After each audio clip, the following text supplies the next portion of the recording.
Women's History Month, honoring the trailblazers, truth tellers, and game changers who shaped our world, our culture, and our community. From the freedom fighters to the firsts, from the boardroom to the front lines, from the unsung to the unforgettable. All month long, we're celebrating the stories, the voices, and the conversations that remind us that women, Black women, have always led the way. Don't miss a moment. This is our moment. This is our story. Stay tuned to KBLA Talk 1580, Los Angeles' home for the conversations that matter. I'm your girl, you're my girl, we're your girls. Won't you know that we love you? Should I rhyme or start with the hook? Start with the hook. To my people who don't wanna go to work, thank God it's Friday. Cover me, she about to put up a skirt. Thank God it's Friday.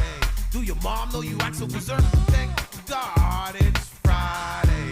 What's the drag, girl? She don't wanna work on Monday. I wanna thank my mom for making me a star. Before I had fast cars, I couldn't tell the difference from Whoppers and caviars. Before the fame, way before things changed, all I wanted to do was freestyle and get a name.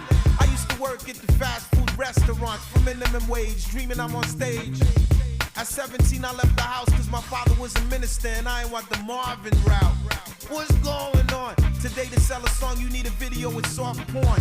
MCs in the industry, you want a tip? Don't let them pimp you like Goldie. And tell Sony they better have my money cause I play with the Commodores, then be like Lionel Richie. Low income, I stay so hungry that if 50 Cent came to rob me, he'd be part of my charity. KBLA Talk 1580. You're listening to First Things First. I'm not Dominique DePrima. I am James Farr. And I've had the pleasure of holding it down the last couple of hours while the Queen takes the day.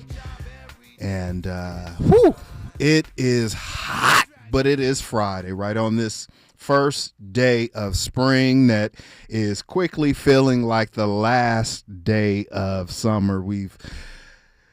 Pleased to be joined this morning. I told y'all a little bit earlier, we're gonna switch gears a little bit, but I am joined by a dedicated, lifelong Democrat who has mobilized on behalf of organizations from the Black Panther to Black Lives Matter, from the NAACP to the Black Women's Forum, from Ceasefire Committee to her beloved Faith United Methodist Church. She has volunteered for campaigns including President Obama and Biden and Hub City politicians like Omar Bradley. She befriended and chronicled the great activist comedian Dick Gregory along with a host of other celebrities. I could keep reading on, and they say the shorter the introduction, certainly the longer the resume. Y'all know her as a regular here in the KBLA. And you know what I told him? No charge. This is Molly Bell we talking about. Good morning, Molly Bell. How you doing straight out of Compton? Oh, just simply blessed and and doing great. I have been having some trouble the first one, but I got through it. It came on. I have lights now, and so this is a good day. And you've been doing a good job. Well, thank you, ma'am. Now you said Edison, Molly Bell. Now as folks have been hearing, Tavis's scathing editorial about Southern California Edison, and I don't think I said it earlier, Miss Molly Bell, but folks, I host Conversation Live Altadena Rising, the show of record chronicling for the nation the Altadena Eaton Canyon fire, Saturdays at 10 a.m. to 11 a.m. and then a replay on Sundays at 11. So we've been tracking Edison. So when you say y'all had some blackouts down your way from Edison? Yeah. Okay. Well, you do know, their CEO is just reportedly made over $16 million, right? So here's the thing, you're in charge of customers like you paying this for all of this stuff, Miss Molly Bell. All of the Edison ratepayers are paying for the fire survivors, will be on the hook for that. But $16 million, you ain't called customer service yet and let him have it? Oh, well, first of all, when it first happened, Tavis came on Dominique, and she told us to call, and I called them that day, and talked to them, and they were kind of like surprised that, somebody is calling in this early about it. But Edison, I think that I think the word is monopoly. When somebody has a monopoly, they get to do just about anything they want to do. And if it wasn't for people like yourself and all of those in Altadena Rising weren't standing up, weren't fighting, they would get away with way more than this. And like I said, I want to find out, and we want to hear exactly how is it going. Are you being respected? Because I remember they were supposed to come, and this is just me and my remembrance. They were supposed to meet with with all of you, and they didn't show up one time. And so not being in Pasadena, I don't know.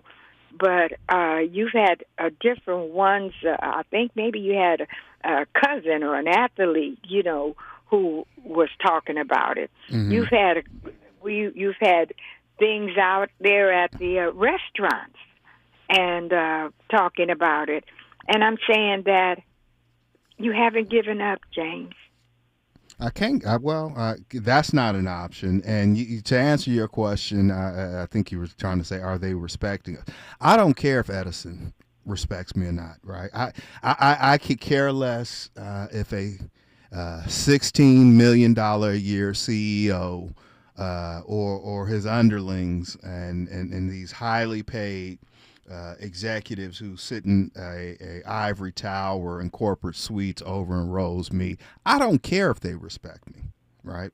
What I do care about is that they are held accountable. They lied to us. They did not show up. They just ghosted the situation. So it's for me, it's not a matter of them respecting me, but they do owe the respect to the community and the customers and the ratepayers. But here's the news flash, Miss Molly Bell: corporations have no responsibility to do the right thing, and that's just the hard truth of it. He has only a responsibility to his shareholders. And as long as, we're on my watch, our watch, KBLA watch, your watch, we're going to continue to speak on it and hold Edison's feet. I don't want to say to that other four-letter word because that's still a sensitive thing, but we're going to hold them accountable.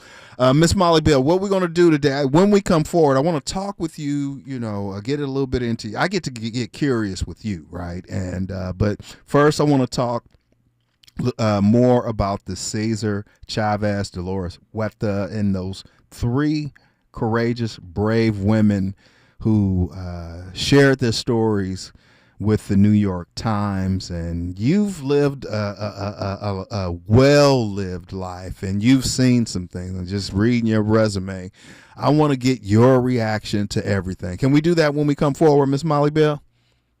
Yeah. Absolutely. That's Molly Bell. I'm James Farr.